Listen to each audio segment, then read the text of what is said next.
के श्लोक नंबर 62 में भगवान स्वयं कह रहे हैं कि अर्जुन उस परमेश्वर की शरण में जा जिसकी कृपा से परम शांति व शाश्वत स्थान अर्थात सतलोक को प्राप्त होगा।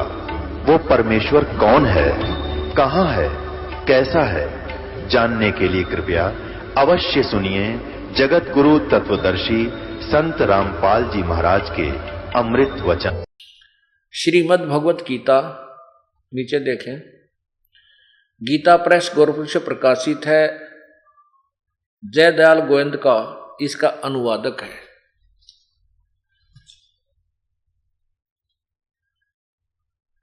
श्रीमद् भगवत गीता पद छेद अवन्य अन्वय साधारण भाषा टीका सहित गीता प्रेस गोरखपुर से प्रकाशित है। यहां देखिए,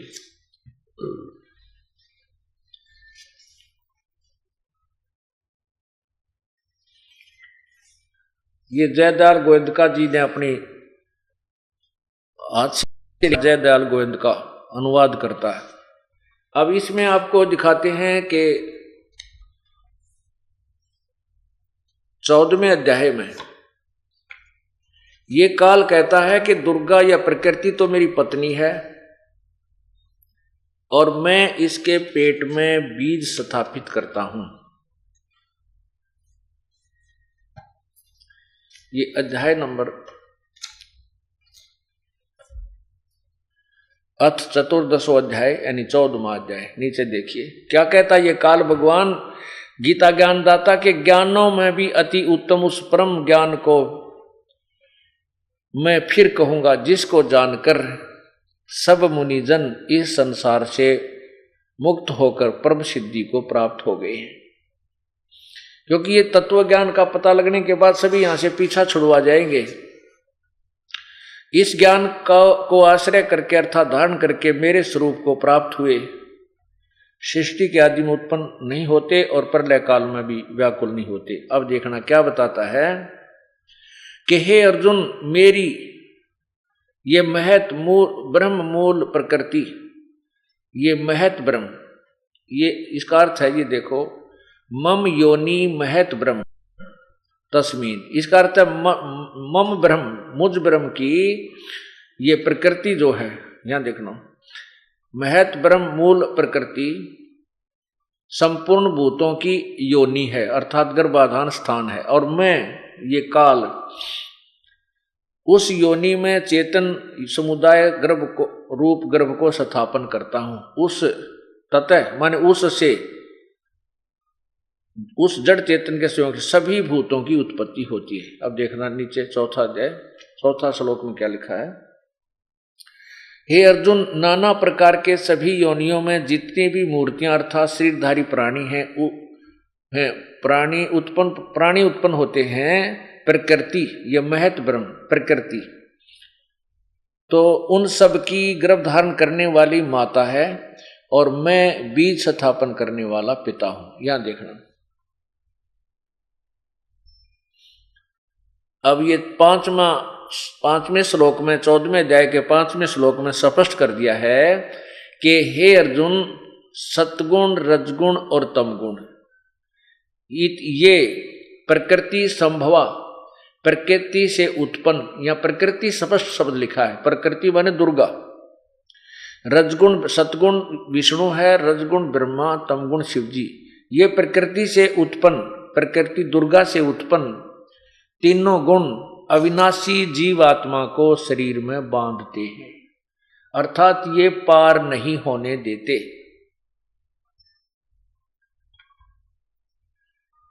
अब आपके समक्ष ये क्लियर हो गया, ये स्पष्ट हो गया है कि रजगुण ब्रह्मा जी, सतगुण विष्णु, तमगुण शिव जी, और इनकी उत्पत्ति दुर्गा और काल से हुई है। प्रकृति दुर्गा को प्रकृति भी कहते हैं, इसको महत यानी प्रधान भी कहते हैं। अब गीता ज्ञान दाता भगवान इन ब्रह्मा विष्णु महेश से भी भिन्न है और गीता के अंदर गीता ज्ञान दाता ने किसी अन्य परमात्मा के विषय में भी जानकारी दे रखी है। वो पूर्ण परमात्मा के विषय में भी बताया है। उस पूर्ण परमात्मा की भक्ति विधि और तत्व ज्ञान को समझने के लिए तत्वदर्शी संतों की खोज करने की राय दी है, सलाह दी है। इससे सिद्ध है कि गीता ज्ञान दाता भी कंप्लीट नॉलेज नहीं रखता, इसको भी संपूर्ण ज्ञान नहीं है। उन्होंने भी ऑप्शन छोड़ दिया है कि उस परम पिता, उस परम जीव परमात्मा की, पूर्ण ब्रह्म की, परम अक्षर ब्रह्म की यदि तूने प्राप्ति करनी है तो किसी तत्वदर्शी संत की खोज करो। और तत्वदर्शी संत कैसे होंगे? तत्वदर्शी संत की पहचान बताई है कि वह तत्वदर्शी संत कैसा होगा। 15वें अध्याय के प्रथम श्लोक में ही बताया है कि वो तत्वदर्शी संत कैसा होगा, वो कैसा ज्ञान देता है, तो उसको आप तत्वदर्शी संत समझना। अब एक झलक आपको फिर दिखाते हैं, क्योंकि ये एक ऐसा छुपा हुआ ज्ञान है कि अभी तक अपने समक्ष नहीं आया। और जो दंत कथा लोकवेद हमने सुना था, उसको जब से जन्म हुआ है उसी समय से हम किसी न किसी से, कोई संत से या एक दूसरे से वो सुनते आ रहे थे। तो वो पुराना रंग हमारे अंदर इतना जमा हो चुका है, उसको उतारने के लिए बार बार ये सत्संग रूपी रेगमार मारना पड़ेगा, और तब ये ज्ञान, यथार्थ ज्ञान अपने अंदर समाएगा। अब आपने ये तो पढ़ लिया गीता जी में कि तीनों गुणों की भक्ति, रजगुण ब्रह्मा, सतगुण विष्णु, तमगुण शिव जी, ये इनकी भक्ति मूर्ख लोग करते हैं। एक बार फिर देख लीजिए, क्योंकि एक ऐसा ज्ञान है, एक बार इंसान इस सत्संग को कहीं पर सुन रहा होगा तो एकदम झटका सा लगेगा कि ये संत कैसे कह रहा है ब्रह्मा विष्णु महेश। कहाँ लिखा है ऐसा कि उनको पूजा को मनाही की है? फिर देखिए श्रीमद् भगवत गीता, और गीता प्रेस गोरखपुर से प्रकाशित, ये 7वां अध्याय, ये 7वां अध्याय, नीचे देखिए अध्याय श्लोक नंबर 12 से ये वाला। इसमें लिखा कि और भी जो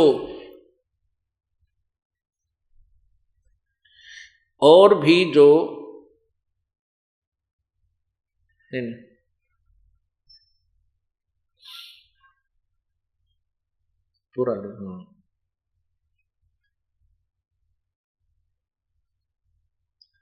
और ये है 12वां 7वें अध्याय का 12वां श्लोक आपको पढ़कर सुना रहे हैं।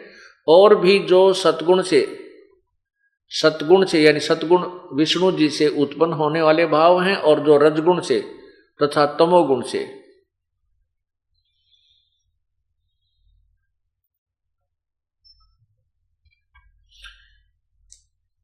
उन सबको मुझसे ही होने वाले हैं ऐसा जान, परंतु वास्तव में मैं उनमें और वे मुझ में नहीं हैं।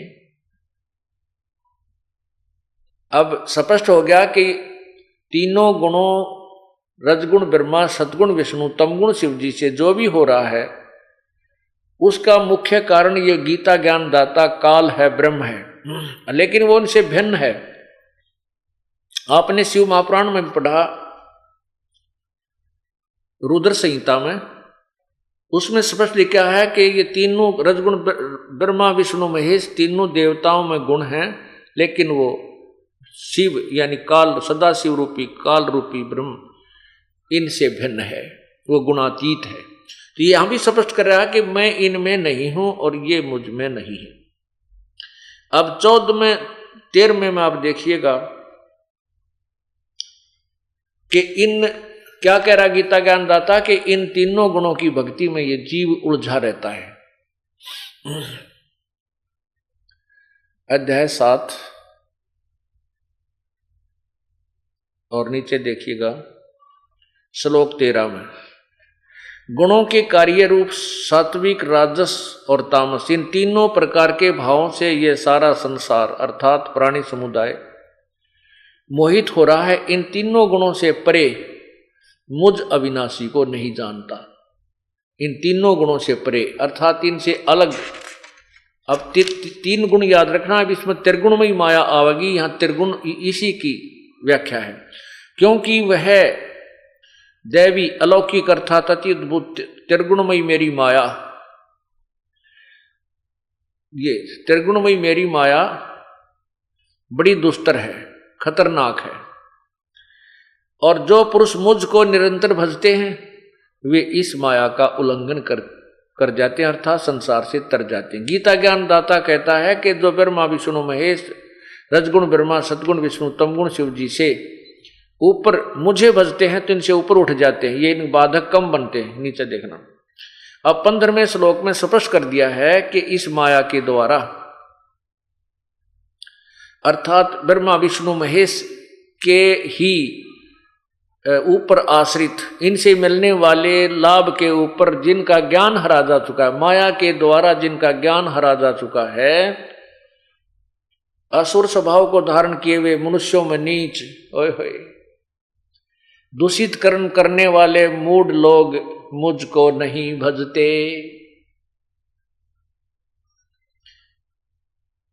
अब स्पष्ट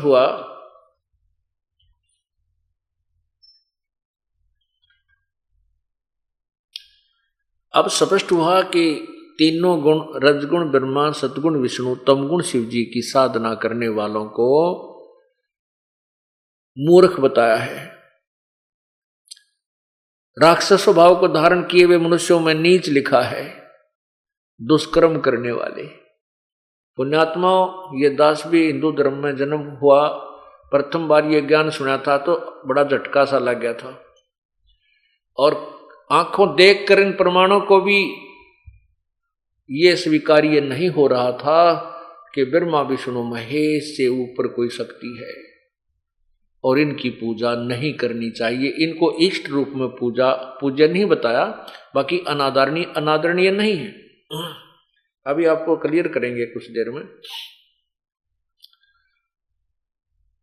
अब इसका थोड़ा सा संक्षिप्त वर्णन किया जाएगा।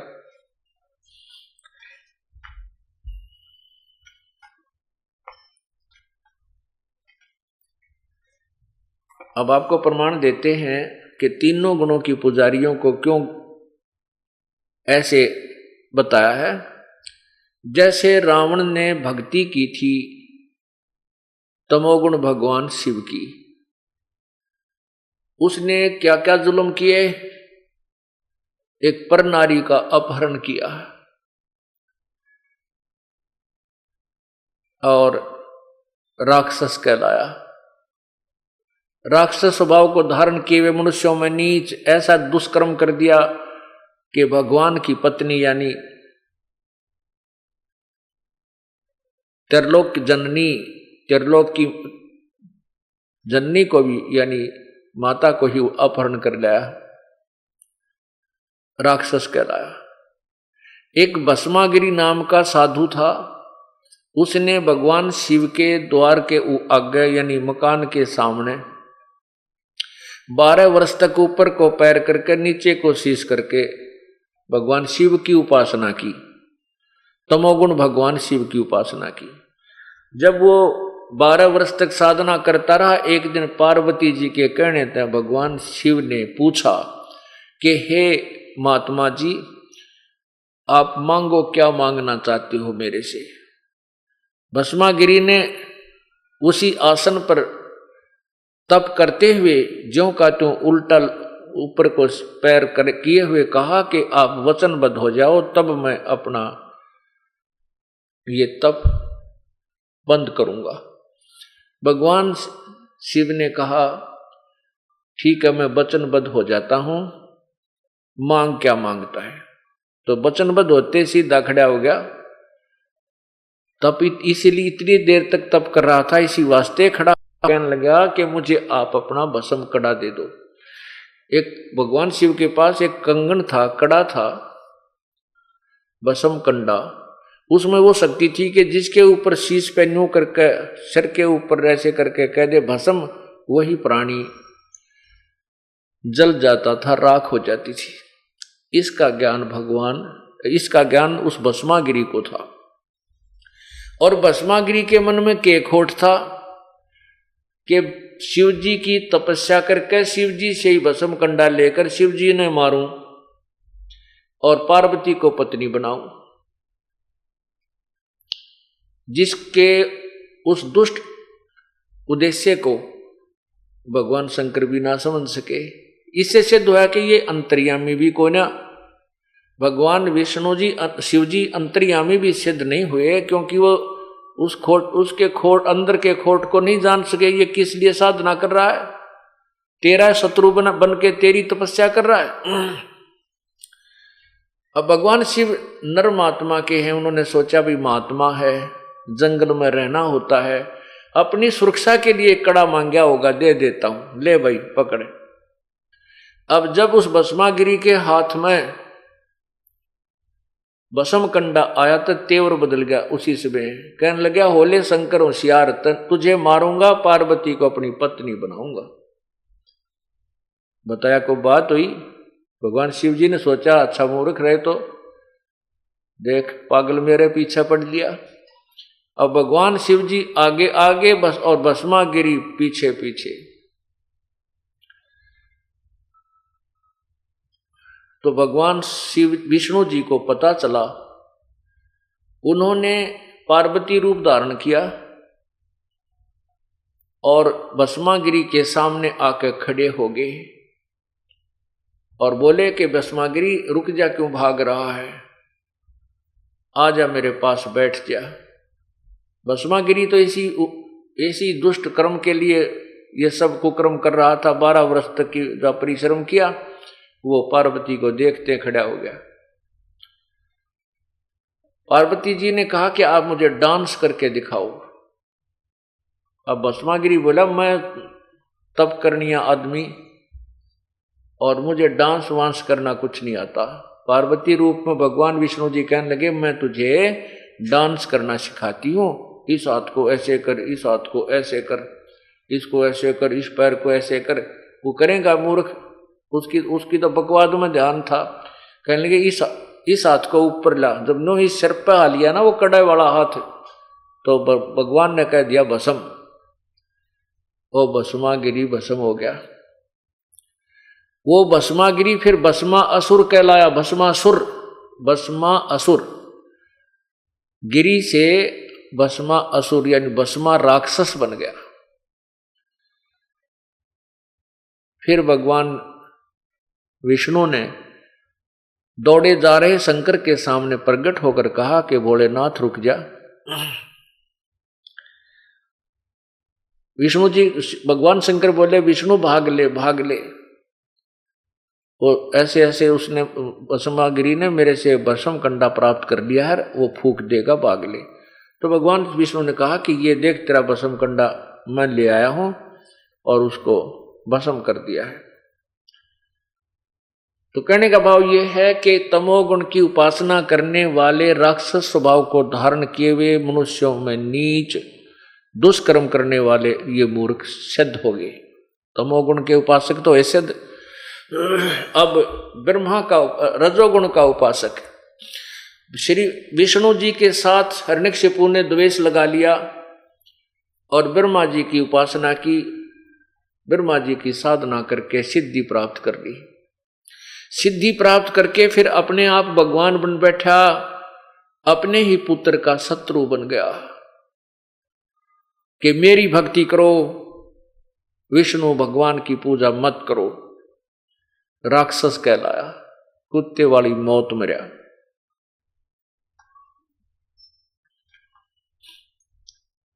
अब आपको एक उदाहरण और देते हैं। एक समय हरिद्वार के अंदर कुंभ का मेला भरा।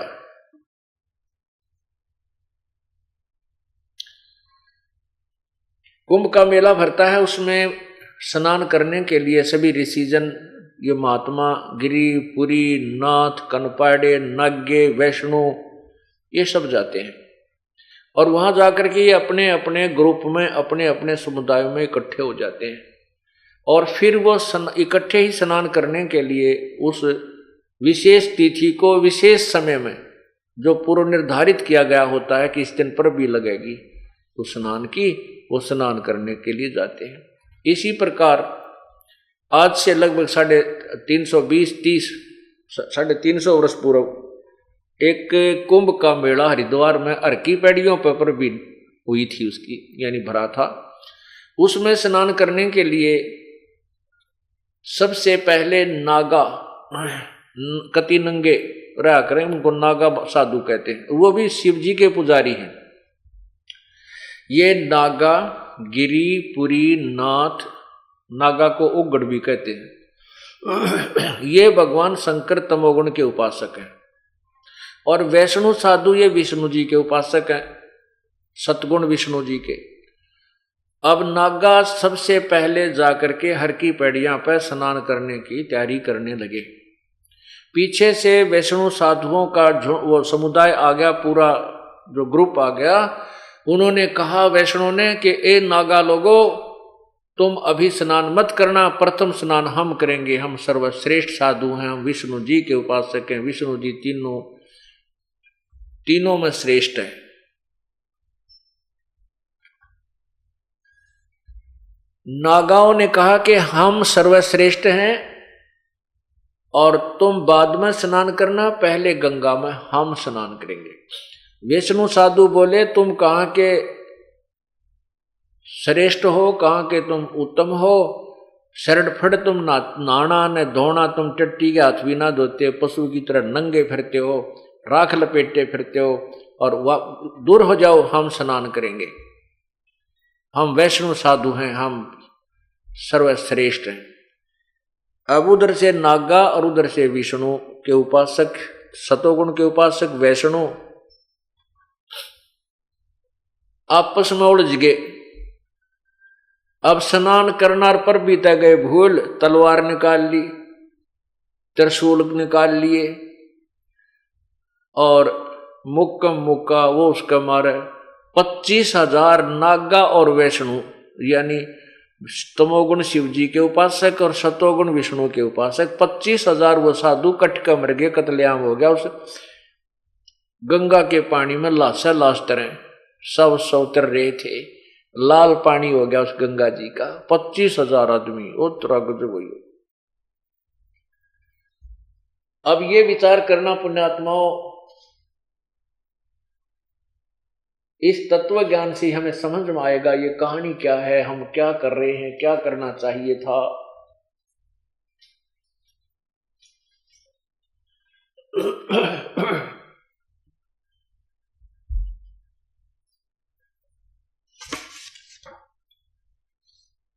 अब इसके विषय में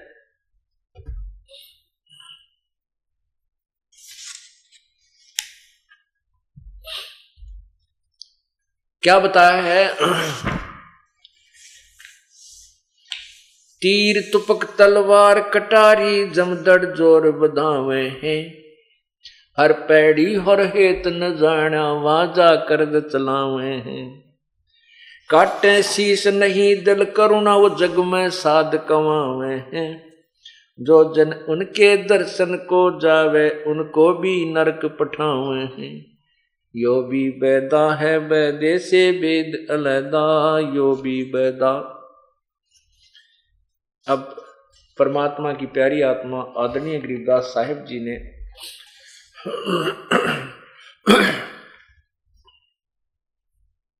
कबीर परमेश्वर से तत्व ज्ञान प्राप्त करके फिर उसका आगे विश्लेषण किया है, उसमें आपको हम सुनाते हैं।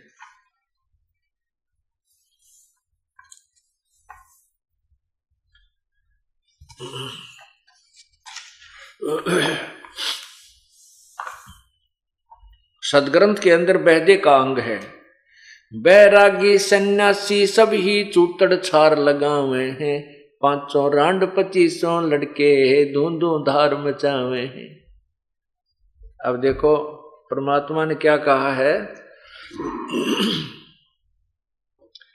कि सन्यासी बैरागी, ये सन्यासी जो है गिरी पुरी ये शिव जी के उपासक और बैरागी विष्णु जी के उपासक, इनके विषय में कह रहे हैं कि सब ही कुछ तो इनमें अपना राख रूख लपेट कर बिल्कुल न्यारी सी व्यवस्था बनाकर रहते हैं, और इनमें 5 रांड 2500 लड़के, 5 काम क्रोध मोह लोभ अहंकार रूपी नारी।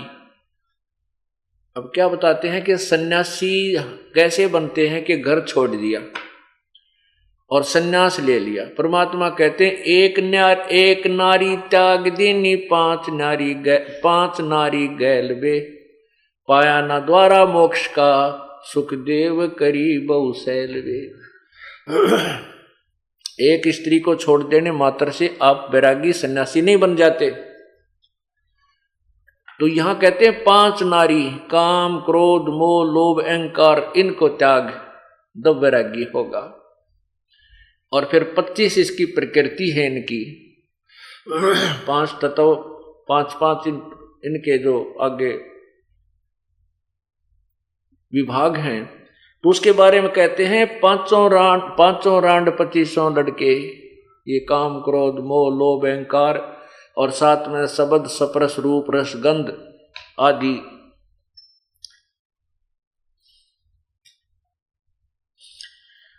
बैरागी सन्यासी सभी चूतड़ छार लगावे हैं।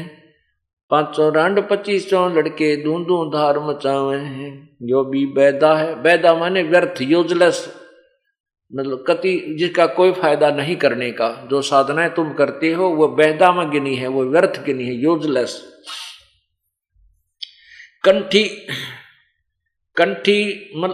कंठी माला और मृगशाला सिर पर जटा रखा हुए हैं।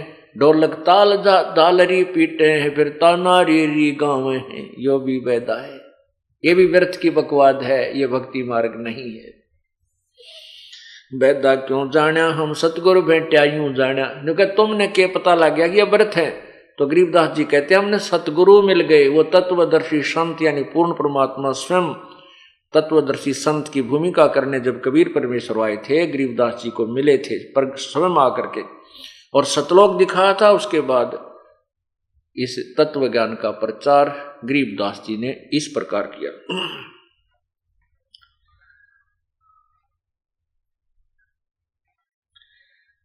करवा और कोपीन लिए जो बनखंड गुफा बनावे हैं, खुद्या कुत्ती घट में दूती, फिर गृह द्वारे जावे हैं। सन्यासी हो गए, घर छोड़ दिया, वन में जाकर गुफा बना ली, और भूख लगी फिर गांव में आए शहर में रोटी मांगने। कहते हैं करवा और कोपीन लिए, एक करवा यानी लोटा ले लिया और शरीर पर कति नंगा एक लंगोट बांध लिया पर्दे पे, कति त्यागी बन गया और गुफा बना ली और रोटी मांगने फिर गांव में आया। बता क्या का वैराग लिया तूने। परमात्मा कहते हैं अपने घर में रह, काम कर, बाल बच्चा में रह और भक्ति कर, बड़ी बनाई रोटी मिले, किधर धक्के खाने ना कि ताना न जाना। करवा और कोफीन लिए जो बनखंड गुफा बनावे हैं, खुदा कुत्ती घट में दूती, क्षुदा भूख, फिर गृही द्वारे आवे हैं। फिर गृहस्थी के द्वार ने आगे आते हाथ फैलाते हो तुम, तो बता फिर गांव छोड़ने का क्या फायदा हुआ, घर त्यागने का क्या यूज हुआ, क्या फायदा हुआ। खाकी और निर्वाणी नागा, ये नागे महात्मा सिद्ध जमात चना हुए हैं। रण सिंगे तुरही तुतकारा, फिर गागड़ भांग घुटावे हैं। ये विकार और फिर न्यारे शुरू कर दें घर छोड़ने पीछे। काशी गया प्रयाग महोदित जगन्नाथ को जावे हैं। लोहागर और पुष्कर परचे है, द्वारका दाग दगावे हैं। तीर तुपक तलवार कटारी जमदड़ जोर बंधावे हैं। हर पैड़ी हर हेत न जाण्या, वाजा तेग चलावे हैं। यो भी बैदा है बैदे से भेद अलैदा, काटे शीस नहीं दिल करुणा वो जग में साध कमावे हैं। जो जन उनके दर्शन को जावे, उनको भी नरक ले जावे। कहते ऐसे गुरुओं ऐसे संतों के जो दर्शन करने जाओ उनको भी नरक का भागी बनाते हैं। जो काटे शीस नहीं दिल करुणा, जिनके दिल में दया नहीं और साधु कुआं में कट आपस में कट मरे तो दूसरों का कल्याण वो क्या करेंगे।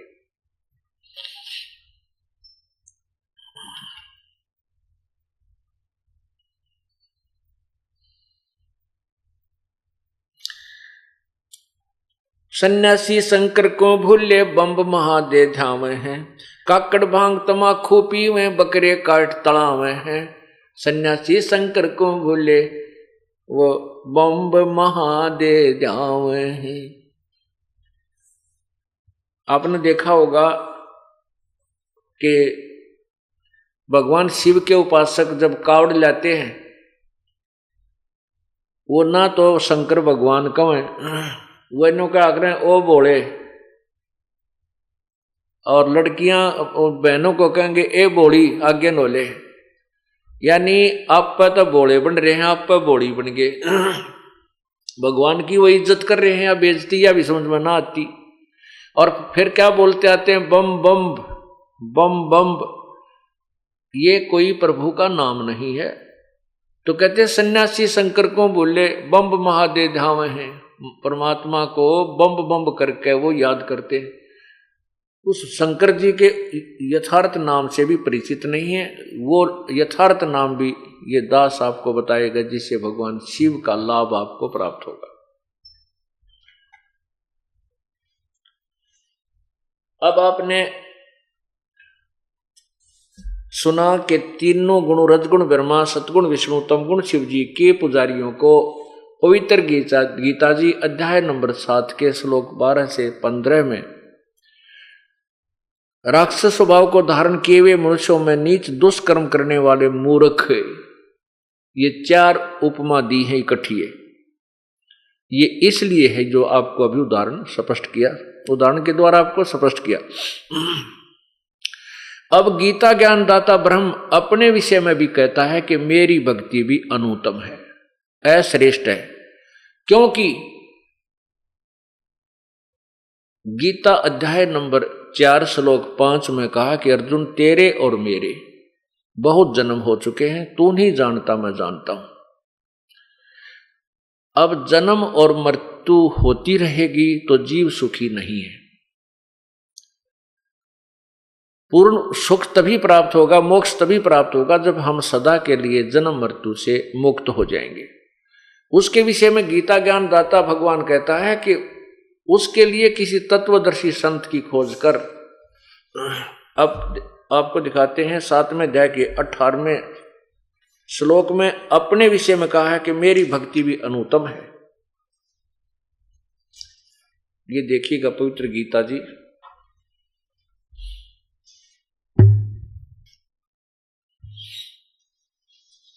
अध्याय नंबर 7 के अब 15 तक आपने पढ़ा। ये देखिए 15वें का, इसमें कहा कि माया के द्वारा जिनका ज्ञान हरा जा चुका है, असुर स्वभाव को धारण किए हुए मनुष्यों में नीच दूषित कर्म करने वाले मूर्ख मूढ़ लोग मुझको नहीं बचते, गीता ज्ञानदाता कह रहा है। अब मुझको नहीं बचते इससे सिद्ध है कि तीनों गुणों कोई और हैं जो पूजा करते हैं, वो ब्रह्मा विष्णु महेश है। अब 16 में लिखा है कि मेरी भक्ति भी 4 प्रकार के करते हैं। हे भारतवंशु श्रेष्ठ अर्जुन, उत्तम कर्म करने वाले अर्थार्थी, आरत, जिज्ञासु और ज्ञानी, इस ऐसे 4 प्रकार के भजन मुझको भगतजन मुझको भजते हैं। क्या बताते हैं कि मेरी साधना भी, अब तो कह रहे हैं कि मेरी भक्ति नहीं करते, ये अन्य देवताओं की पूजा करते हैं। और मेरी भक्ति भी 4 प्रकार के करते हैं। अर्थार्थी, अर्थार्थी माने जो धन गणा ज्यादा धन वृद्धि के लिए, यानी अपने कारोबार में बरकत करने के लिए वेदों के मंत्रों के आधार पर अनुष्ठान करते हैं, धार्मिक अनुष्ठान। वो अन्य उपासना नहीं करते, अन्य उनकी जैसे ओम जय जगदीश रे, स्वामी जय जगदीश रे, जय गणेश देवा कहते, इस तरह की पुस्तकों पर विश्वास वो नहीं करते। वो केवल वेदों पर विश्वास करते हैं और वेदों के मंत्रों के आधार पर ही वे धार्मिक अनुष्ठान किया करते हैं, वो अर्थार्थी। और फिर आरत, संकट निवारण के लिए भी वेदों के ही मंत्रों का यानी श्लोकों के उच्चारण उन अनुष्ठानों के आधार पर करते हैं। और तीसरा जिज्ञासु। जिज्ञासु वो होता है जो परमात्मा प्राप्ति के लिए दृढ़ता से चलता है और उसने फिर ज्ञान ग्रहण कर, संतों के पास जाता है, ज्ञान ग्रहण कर लेता है। उस ज्ञान के ऊपर अनुसरण ना करके वो वक्ता बन जाता है, वो ज्ञानी, वो जिज्ञासु, वो भी व्यर्थ बताया। जो चौथा ज्ञानी है, चौथे ज्ञानी को इन तीनों से ठीक बताया कि वो ज्ञानी जो है वो मेरी भक्ति करता है। ज्ञानी किसे कहते हैं? जिसको ये ज्ञान हो गया कि मनुष्य जीवन बार बार नहीं मिलता और मनुष्य जीवन प्राप्त करके भक्ति करनी चाहिए। वेदों में उन्होंने पढ़ा कि एक ही परमात्मा है जो जिसकी भक्ति करने से जीव का पूर्ण कल्याण हो सकता है। उस एक ही प्रभु की भक्ति करनी चाहिए, अन्य उपासना अन्य देवताओं की, ब्रह्मा विष्णु महेश आदि की नहीं करनी चाहिए। उस ज्ञानी को इतना पता हो गया तो उसने वेदों को पढ़ा, स्वयं ही निष्कर्ष निकाल लिया कि उसमें ओम नाम लिखा है, ओम नाम ही मोक्षदायक है, क्योंकि उस ज्ञानी को तत्वदर्शी संत नहीं मिला और तत्वदर्शी संत के बिना वेदों को समझा नहीं जा सकता। गुरु बिन काहू न पाया ज्ञाना, जो थो था बुछड़े किसाना। गुरु बिन वेद पढ़े जो प्राणी, समझे न सार रहे अज्ञानी। तो उन ज्ञानी व्यक्तियों ने, जैसे चुनक ऋषि जैसे, वशिष्ठ ऋषि जैसे, कपिल मुनि, कपिल ऋषि जैसे, इन ज्ञानियों को ये तो पता हो गया कि भगवान की भक्ति करने से मोक्ष होगा, अन्य देवताओं की पूजा से नहीं करनी चाहिए, और वेदों को पढ़ा। वेदों में यजुर्वेद अध्याय नंबर 40 के मंत्र नंबर 15 में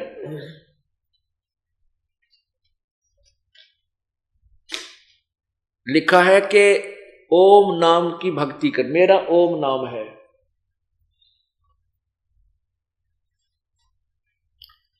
ये वेदों का ज्ञानदाता और गीता जी का ज्ञानदाता ब्रह्म है। अब देखिए यजुर्वेद में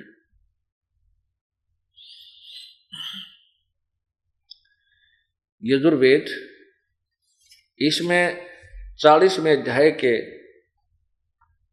15वें श्लोक में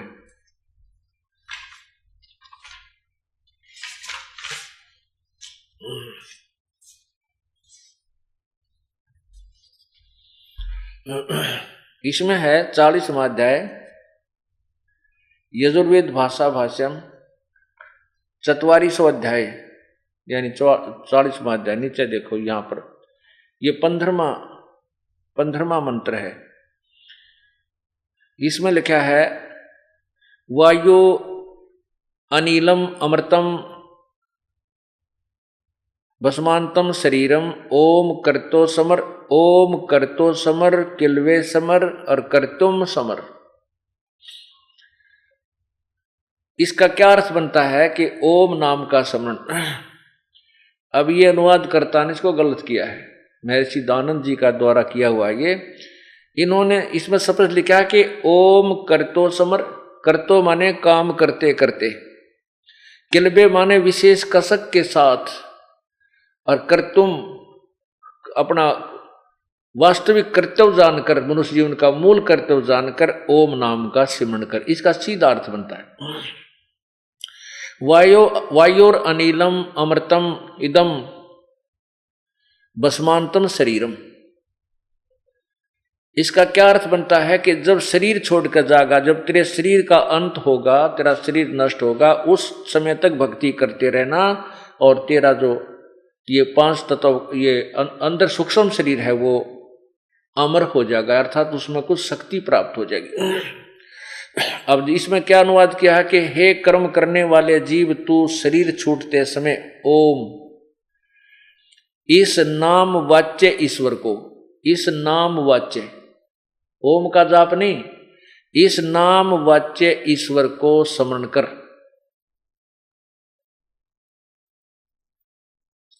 अपने सामर्थ्य के लिए पर परमात्मा और अपने स्वरूप का स्मरण कर, अपने किए का स्मरण कर।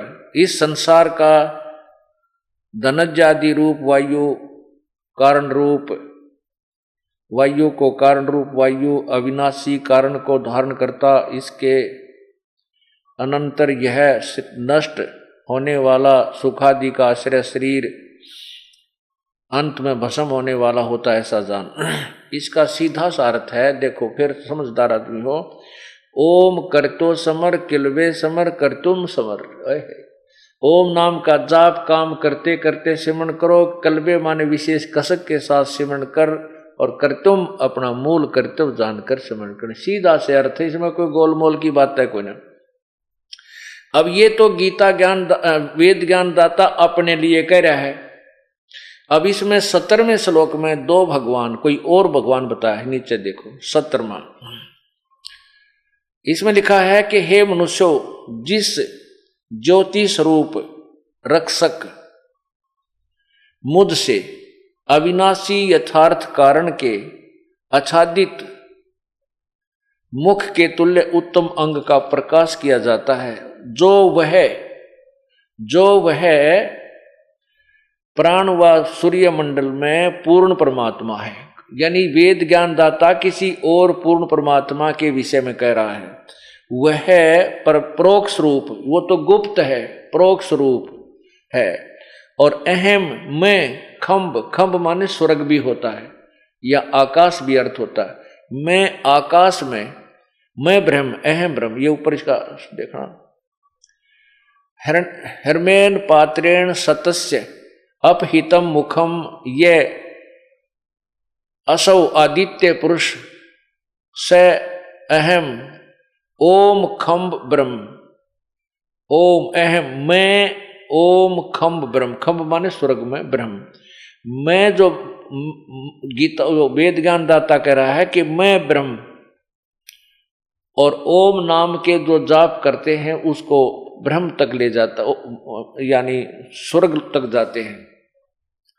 और वो परमात्मा तो गुप्त है, आगे लिखा है प्रोक्ष है, सब गुण कर्म कर प्रोक्ष है। मैं आकाश के तुल्य व्यापक, सबके गुण कर्म और स्वरूप करके अधिक हूं। ओम सबका रक्षक जो मैं, उसका ओम ऐसा नाम जानो। अब इसमें क्या है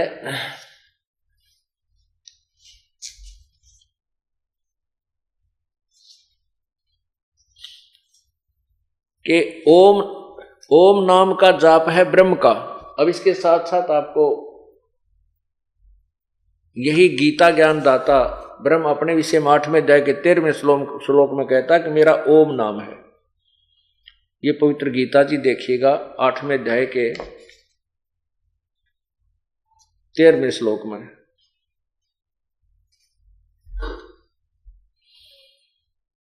आठवें अध्याय के नीचे आइएगा, ये 13वां श्लोक है, ये 13वां। इसकी हम संस्कृत पढ़ते हैं।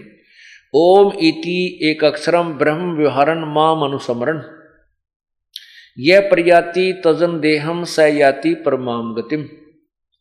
गीता ज्ञान दाता कहता है कि अहम ओम इति एक अक्षरम ब्रह्म व्यवहारन माम ब्रह्म, मुझ ब्रह्म का ये ओम केवल यही एक अक्षर है।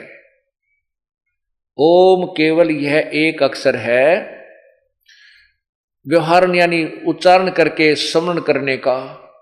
और जो ये प्रयाति तजन देहम सयाति परमाम गतिम, जो इसकी अंतिम सांस तक, देह छूटने तक, शरीर का नष्ट होने तक इसका जाप करता है, वो मेरे वाली परम गति को प्राप्त होता है। सब यहां देखना, यहां से शुरू होता है। ये 14, 13 और 14 की इकट्ठी अनुवाद है। यहां ये जो ओम, जो पुरुष ओम, इस एक अक्षर रूप, इसने लिखा यहां ब्रह्म को यहां लगा दिया, रूप ब्रह्म को उच्चारण करता हुआ और उसके अर्थ स्वरूप मुझ निर्गुण ब्रह्म, यहां माम ब्रह्म यहां आना चाहिए था। ब्रह्म का चिंतन करता हुआ शरीर को त्याग कर जाता है, वह पुरुष परम गति को प्राप्त होता है। अब ये तो बताया इसने अपने लिए, और फिर 17वें अध्याय के 23वें श्लोक में कहा है कि उस परमात्मा के भक्ति के लिए पूर्ण मोक्ष के लिए पूर्ण परमात्मा की भक्ति करनी चाहिए और उसके लिए ओम तत्सत इति निर्देश है ब्रह्मणे त्रिविध समर्थ है। ये देखिए गीता जी और अध्याय 17 और श्लोक 23,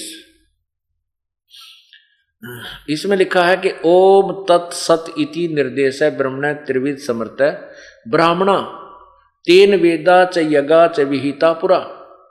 इसका अर्थ है कि ओम तत्सत, उस ब्रह्मणे माने पूर्ण परमात्मा यानी सच्चिदानंद ब्रह्म का, यहां देख लें कि ओम तत्सत, ऐसा यह 3 प्रकार का सच्चिदानंद घन ब्रह्म का नाम कहा है। गीता ज्ञान दाता ब्रह्म से अलग कोई ब्रह्म है जो सच्चिदानंद घन ब्रह्म है। ब्रह्मणे का अर्थ है ब्रह्म से अलग जो अन्य परमात्मा है पूर्ण ब्रह्म, उसका नाम कहा है। उससे सृष्टि आदि काल में ब्राह्मण और वेद तथा आदि रचे गए। नहीं, इसका अर्थ यह बनता है कि सृष्टि के प्रारंभ में ब्राह्मणा यानी विद्वान पुरुष, ब्राह्मण का अर्थ विद्वान पुरुष होता है, तो ब्राह्मण यानी विद्वान पुरुष उसी आधार पर अपनी साधनाएं किया करती थी। अब इसके लिए बताया कि पूर्ण परमात्मा की साधना तो 3 मंत्र के जाप से ओम तत्सत। अब अपना तो बता दिया कि मेरा बुझ ब्रह्म का तो ओम नाम है, उसका जो अंतिम सांस तक समन करता रहेगा मुझे प्राप्त होगा। और उस परमात्मा के पाने के 3 मंत्र का जाप है ओम तत्सत। ओम और ये तत् मिलकर के सतनाम बनता है। ये 2 अक्षर का होता है। इसमें एक ओम मंत्र है, दूसरा गुप्त है जो ये दास बताएगा जो उपदेश लेता है। तो उस 2 अक्षर के मंत्र तय एक सतनाम बनता है और फिर तीसरा जो सत्य है वो सार नाम है। फिर ये कुल मिलाकर के 3 अक्षर का ओम तत्सत एक कंप्लीट मंत्र बन जाता है। और इसकी स्मरण करने की विधि भी 3 प्रकार की है। त्रिविध समर्थ है, 3 प्रकार से इसका सिमरण करना होता है। ये गीता जी कह रही। अब गीता जी अध्याय नंबर 4 के मंत्र 34 में कहा है कि उस तत्वदर्शी संत की खोज करो, वो आपको ज्ञान देगा।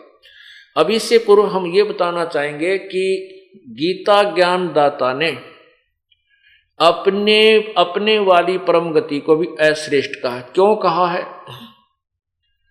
क्योंकि गीता ज्ञान दाता कह रहा कि अर्जुन तेरे और मेरे बहुत जन्म हो चुके हैं, तू नहीं जानता मैं जानता हूं। ये देखिएगा गीता जी अध्याय नंबर 4 अध्याय, नीचे देखिए यहां 4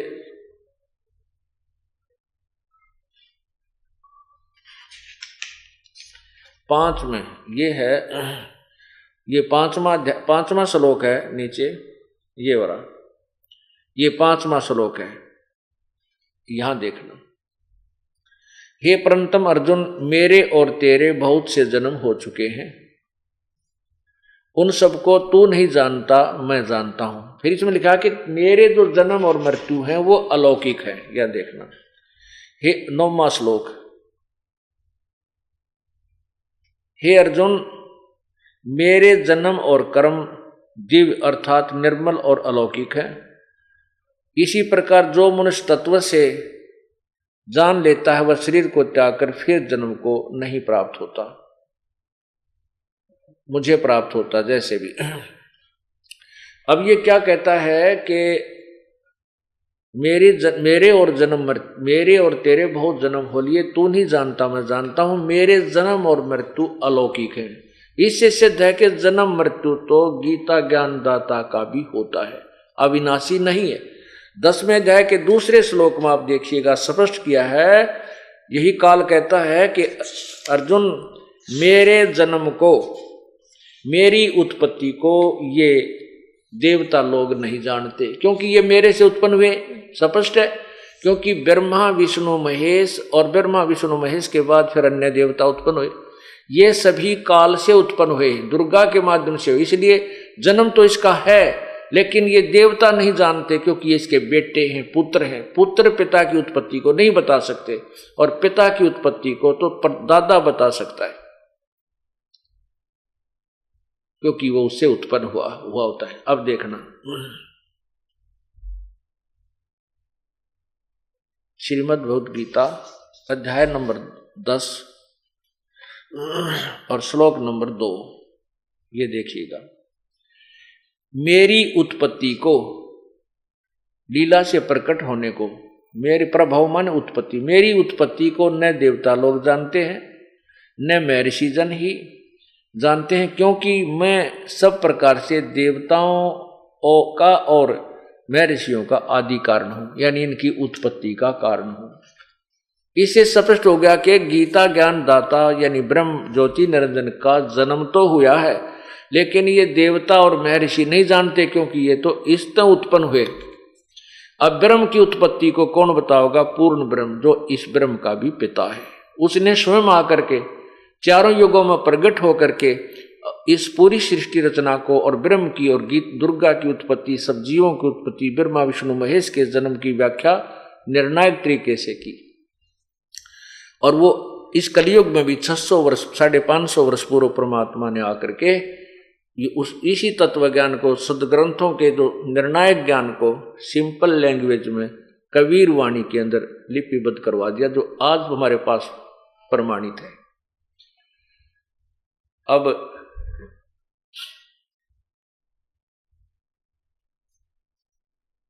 ये क्या क्या कहता है कि अर्जुन तेरे और मेरे बहुत जन्म हो लिए, आगे भी होते रहेंगे।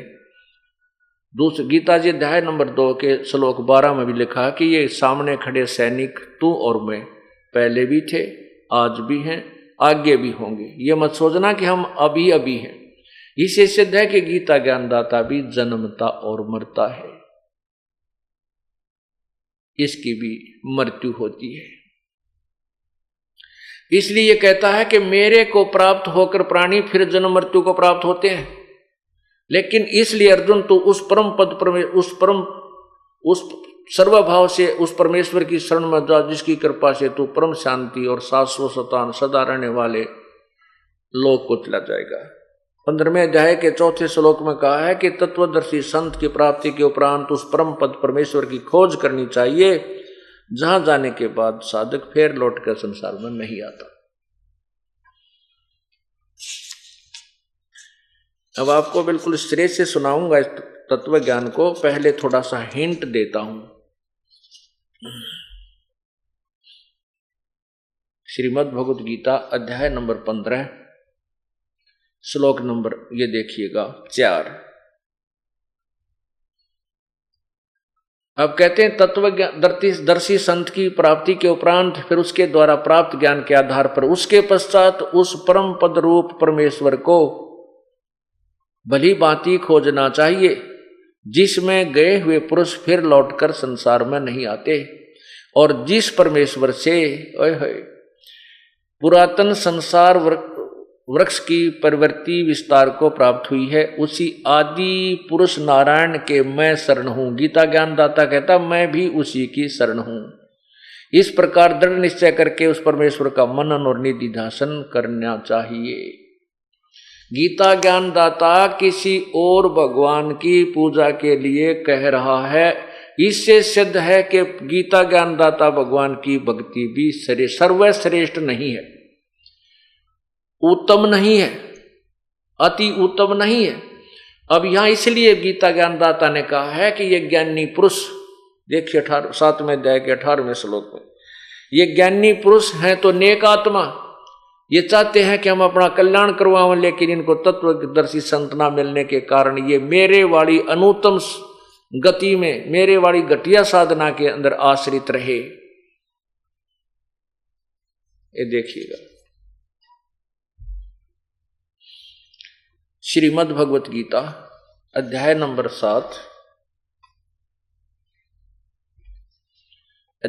7 और श्लोक नंबर 18। इसमें लिखा है कि उदारा सर्वे एव एते ज्ञानी तु आत्मा एव मे मतम मेरे विचार में, मे मतम, मेरे विचार में ये सभी ज्ञानी आत्मा उदार तो हैं और आस्थित से ही युक्त आत्मा माम एवं अनुतमाम गतिम, ये सभी की सभी भगवान को चाहने वाली आत्माएं मेरे वाली घटिया गति में आस्थित हैं, आश्रित हैं। इसका सीधा अर्थ बनता है। ये क्या बना है इन्होंने, ये सभी उदार हैं परंतु ज्ञानी तो साक्षात मेरा स्वरूप है ही है, मेरा मत है, ऐसा मेरा मत है, मेरा विचार है। क्योंकि वह मत गत मन बुद्धि वाला ज्ञानी भक्त अनुतम, अनुतमाम, अति उत्तम लिख दिया। अय है, अनुतमाम माने घटिया तो घटिया, अति अश्रेष्ठ लिखना चाहिए था, अनुतमाम का अर्थ अति उत्तम कर दिया। मेरे वाली अति उत्तम गति स्वरूप मुझ में ही अच्छी तरह आश्रित है। अरे तेरा गजब हो। अनुत्तम माने तो छोटे से बच्चे ने पूछ ले, वो भी अनुत्तम माने क्या बतावेगा कि घटिया। जैसे बैड, बैड का अर्थ गुड नहीं हो सकता, बैड का अर्थ गुड नहीं हो सकता। अनुत्तम, अब एक आधा सिरफरा व्यक्ति क्या कहता है, जो अपने पीछे आचार्य की पदवी लगा लेता है, शास्त्री कहलाता, वो कहता है कि समास के अंदर अनुत्तम का अर्थ होता है कि जिससे श्रेष्ठ कोई ना हो। और तेरा गजब। तो अनुतीर्ण का क्या अर्थ होगा, अनुतीर्ण, उत्तीर्ण माने पास यानी सफल, और अनुतीर्ण माने, अनुतीर्ण का अर्थ होगा यानी सबसे बढ़िया पास, फेल नहीं होना चाहिए। अनुतीर्ण का अर्थ सबसे बढ़िया पास हो गया, फिर तो सफल। अच्छा, अब उन्हीं की बात को लेते हैं कि समास में ये कहते हैं कि सबसे उत्तम, उसके बराबर दूसरा उत्तम ना हो, अनुत्तम। अगर हम यही मानकर चले कि यहां उन्होंने समास प्रयोग किया तो भी बात नहीं फिट बैठती, क्योंकि अगर ये अनुत्तम का अर्थ हम यहां सर्वश्रेष्ठ भी मान लिया तो भी फिर गीता ज्ञानदाता अपनी भक्ति से अन्य किसके बारे में कह रहा है, उसके बारे में कह रहा है कि उसकी शरण में जाने से पूर्ण मोक्ष होगा, तो भी गीता ज्ञानदाता की भक्ति श्रेष्ठ नहीं है। क्योंकि अपनी यदि उसकी सर्वश्रेष्ठ होती तो फिर अन्य भगवान के बारे में उसको कहने की क्या जरूरत थी। यहां पर समास भी उनका फिट नहीं है, ये तुक्का भी नहीं लगता। अब यहां अपनी साधना, ब्रह्म साधना को अनुत्तम क्यों कहा, उसके विषय में एक उदाहरण देते हैं।